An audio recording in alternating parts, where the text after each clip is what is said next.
Yes, guys, welcome from me, Championship Manager 0102, the Game On Challenge, part 78. And if you're wondering what I do in my hand, I'm stroking my pussy. There you go. There you go. Here he is. Right, midnight. Right, okay. Sorry, you can either sit back down or fuck off, whatever. Okay. Do you know what? Just go straight in front of the camera, why don't you? And don't go near my tea either. Right, so guys, part 78 of the Game On Challenge.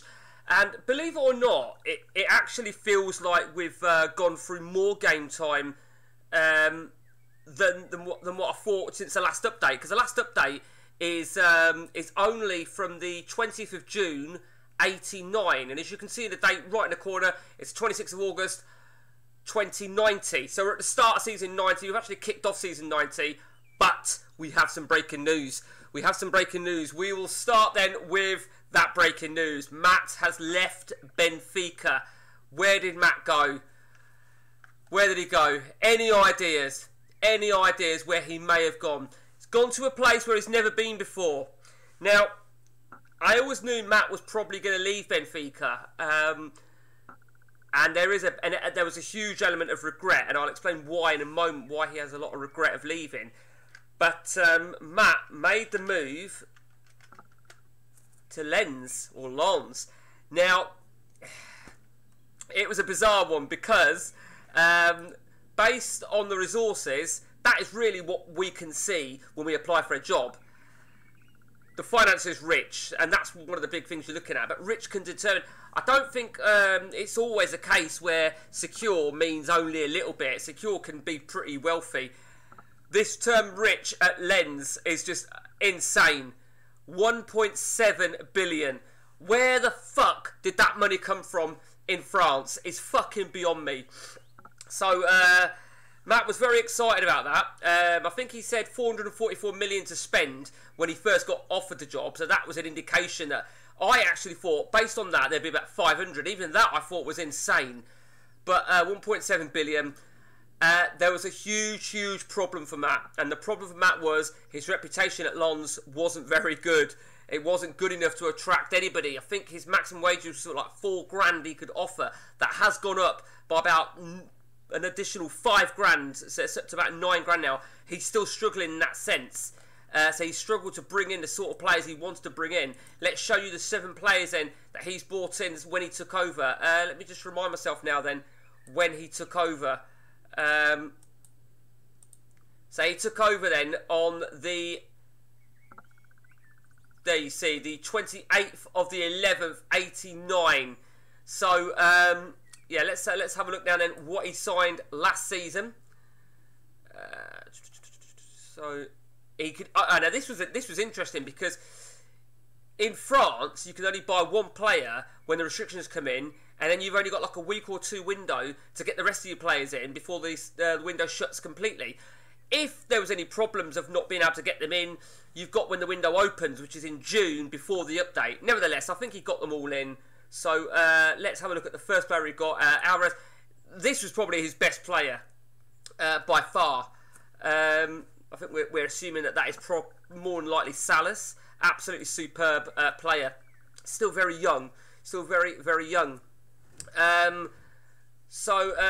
Venturini, again, he's not going to jump out the page, and they never were going to jump out the page, you know. And I think Matt had to sort of get used to that. Corominas, I don't think Corominas is that bad of a goalkeeper, to be honest. I think he's got some good attributes in the right places. On to the next one, Centurion. Not too bad. Remember, we do have a non-EU ruling in France, which is 5 in any league match day squad, 3 in the cups. Let me also remind you about France. It's there's a lot of cup games that take place if you're in the mill, which is the French Cup as well as the League Cup, and particularly if you're in Europe as well, it can get a little bit chaotic. I've never actually been involved in a game where you have 2 matches on the same day, but I have seen it, and I've only ever seen it in France because of that very reason what I was just pointing out. On to the next one then. Paradiso. Not the greatest. Don't think he's... no, he's not set the world alight, is he, Paradiso? Hernandez. I think Hernandez is a fucking great player. Hernandez is absolutely superb. And his 7th one was Overgaard. hasn't really set the world alight. On to this season's 7 signings. I say 7, he's actually only done 6, so we have still got one more. Misic, they've got better. We're assuming that has got to be Kesman. He hasn't really started well though, has he? Fusco, sorry. Yeah, he's let him down. He's let him down. Rodriguez, yeah, he's alright. He's decent. Craig Cable, whoever the fuck he is, absolutely brilliant. Looks really dynamic, and he'll do a job for him. Boyskov, I think Boyskov's a solid defensive midfielder / defender. And Gomez is another solid player. And he's got one more player to buy. Now, as I said, the problem is he's capped at around $9 a week. Now, the thing is with Matt, let me show you something. I don't want to give no spoilers away, so we'll come back to Matt. We're going to go to me now then. I am still in France. I'm still in France with Paris Saint-Germain after we successfully retained the title. So, really happy. My first sort of full season. We did what we needed to do. Was it my first full season? Let me just have a look when I took over. So we took over, yeah, no, it's more than that, isn't it? Yeah, when we're talking about Div, first full season. Oh, what am I talking about? I've got that completely wrong. I've left Roma. Sorry, I thought you already knew that. Oh my god. Oh, I didn't realise that. So I've left. I actually thought that you knew that, and I'm just looking at it now thinking, shit, I fucked up, I dropped the bollocks. So I'm at PSG. Now, I moved to PSG before Matt, as you can see. Now, I knew PSG would have some money because Matt was PSG not too long ago. So I knew they had about £1 billion, give or take, a little bit more or less. And we took over and we won the title, as you can probably gather, as I've already fucking given it away. So we won the title. My signings last season, I think I got all my 7 in.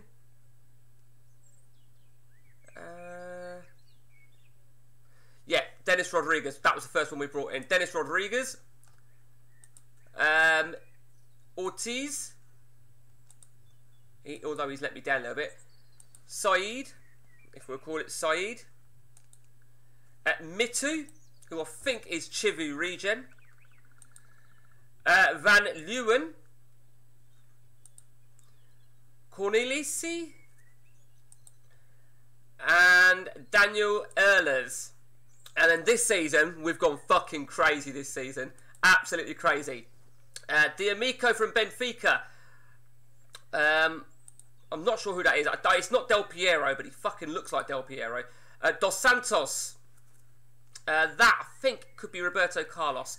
Although I don't like his injury prone of 11. Mark Higgins. Wow. That's why he paid so much money. That is Harry Kuehl Regen, who has got dual nationality of German. Adamo, which I think is Maldini. Schweitzer. Joachim Hugo. And finally, the last one, Edwin Dreisen, who's had a bit of a tough start. So we spent an absolute fucking fortune. Now for us, it was fairy tale, and I'll show you why. It was fairy tale because we won the Champions League. It's funny really because when we took over, the Champions League first phase was just about to start, but the squad had already been announced. So you know that the AI, they're fucking thick as shit. So we ended up playing with what they left us and made what we could changes after the winter break. But we held firm. And that Ronco, I think I had Ronco when I had him at Mönchengladbach. But Matt brought him to PSG, I think. I think that's right. Absolute rock of a player. And what a fucking hero. So, we won the league. We won the Champions League. That was the big thing. The League Cup we lost the League Cup. We lost the League Cup final to Rennes. A little bit unjustified, I think it's fair to say. Meanwhile, the Cup, well, Matt shocked the world. He shocked the nation when his Lens beat me 1-0. Now, Matt went on all the way to the final of the French Cup, but he ran out of steam right at the very end when he took on Nurot in the final, and it was a little bit harsh for him, really, because he was 1-0 up. He was 1-0 up right with 10 minutes to go, but this was massive, absolutely massive, this cup final berth for Matt, and I'll tell you for the reason, is because he had a really tough end to the season, and he ended up finishing 13th. He took over when they were bottom of the table, and not just fucking a point off the pace, like about 4 points, 6 points. Had a couple of games in hand, but he did well. He had a good run, and he really started to build. Then he lost a few. He lost that cup final, but that cup final was his backdoor entry. How'd you like that? Backdoor entry into Europe. He qualified for the UEFA Cup in the same principle as it works in England, where the FA Cup winners go into Europe, but if they're already in Europe, it goes to the runners-up, and that was the case. I thought it might, he wasn't sure, and hey presto, he was there. So, will Matt still be here towards the end of the season? My gut feeling is no. I think he's a little bit frustrated with the wage cap thing. He has asked his board, and they said no. I think it was worth asking the board, but I think there was always a good chance that they would say no because he hasn't been there long. In terms of managerial reputation in France, what you see right there, and all nations, although Matt's gone down on that. No, he hasn't gone down. He's still superb. For me, he's still superb. It isn't about 35th, because that's a load of shit. Yeah, quite a fucking season. It really is. We spoke about trying to work on a country and working on the coefficients, so doing something together, and it's very, very difficult. I said it when I was Benfica, and the job at Varzim came up, and I really wanted Matt to accept it, but he's got to do what's right for him at the time. And then, of course, it's difficult to get them up, Portugal, on the coefficients on your own, so I wanted Matt to join me. And then we spoke about it, and we thought maybe France could be the next thing. And if I show you the France coefficients, there we see. I don't know how the coefficients work. I don't know if it's to reflect real life, which is the last 5 years. I'm not sure. But what I will say is there must be some sort of method to it, because how the fuck are England #1 is beyond me, because they've only won 1 Champions League in the last 5 years. So I don't quite know how the coefficients work, but I am intrigued. It would be great for us to take France to the next level, take them into the top 3. I think that's where it's, top 4 for the Champions League, if you can get into the top 3 of the coefficients table. Who knows? Who knows? So the new season has kicked off, and a bit of a difficult start for us with these draws. Yeah, with these draws. And we actually just scraped the Super Cup. Meanwhile, Matt's had a good start. He's had a very good start. Very early days yet. But, like I say, he's got one more player in mind. There is one massive change that we have made on the game. We made it towards the back end of last season. And I wasn't 100% sure if we'd be able to do this mid-save. I know that I couldn't have done it on my install without, maybe... without jeopardising this game. So I did a backup of it all and shit. We have disabled contract protection bollocks. To be honest with you, right, when I first put the ODB install in, I like to have it as close to the ODB as possible. That includes that contract protection. However, I've done several preview saves, notably on Gary Johnson, and he has his disabled. And I fucking hate it. He made a point of saying to me, you name me one example in real life where this contract protection was enforced, or where it actually came into effect. So we've disabled it, which means it no longer applies in our game, because it does apply to current saves. Now that is really, really key, because the downside is you can't get players on the cheap, but the good side is you ain't got to keep renewing players' contract. And with that in mind, there you see it. With that in mind, we've been a bit fucking busy. We've been a bit busy. I didn't realise he was down to 06. I might have to look at that. So, yeah. And I say Matt's going to do something similar as well. doing this sort of contract length, I feel like Chelsea, it's almost, you know, setting some sort of roots as such. But I just fucking hate this when they've not got a long when they've got a contract of 1 or 2 years and it's unprotected, and then they get unhappy. Whilst they're unhappy and a long contract, they can fucking deal with it. As long as you put them on the market if they request to, it's quite unlikely they'll go AWOL. If they request a transfer and you say no, they'll like sort of say it 3-4 times. They want to go on the market, no. They want to go on the market, no. And then eventually, if you say no, they'll just fucking not return. And then you have got to sell them. And of course, with our restrictions of transfer capping, we've got to really protect everybody. Why is he unhappy? See, I sold Payne. Now, Payne, funnily enough, right, Craig Payne was causing a lot of problems. That is either Gareth Barry or Stuart Pearce. He was causing an awful lot of problems for me. But that Higgins can fucking deal with it. So for Matt, I mean, he has openly said to me he's not going to rule out returning to anywhere, going anywhere. Just wants to go somewhere with a bit better resources. Now, something Matt pointed out for me. Do you remember we said in Germany that Bayern Munich had fallen out of the top 2 divisions? Well, Dortmund have fallen out of the top division. So Bayern Munich are not in the, that's absolutely crazy. So Dortmund are out of the top tier after everything we've done, and Bayern Munich are in the... Now that's interesting. Matt, let me get your perspective on this. When I last looked at Bayern Munich, right, I wrote Bayern, and over here it said regional.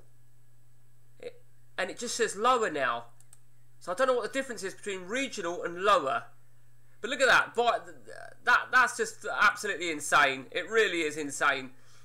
But Bayern Munich, they've both got like ridiculous stadiums. They're both rich, but they're never... look at that. That is awful, isn't it? It's fucking disgusting. I'd say if Dortmund came available, I think Matt would go. I think he would look at the challenge aspect of restoring old glories. I think maybe... let me just have another look at Dortmund, because I think it speaks volumes. The stadium, they've got the biggest stadium in the world. Well, they have. That might go down, I guess. I don't think they're going to have much of a value. Look at that. Well, who knows? Who knows where Matt will go? Any ideas? Where do we think Matt will end up? I feel he'll end up in either Germany or Italy. Now, he did say to me there was a team that he liked the look of, and it's his old team, and it's Frankfurt. You'll find Frankfurt have got some serious money as well. Yep, he did say that they were very insecure, I think. Did he say that?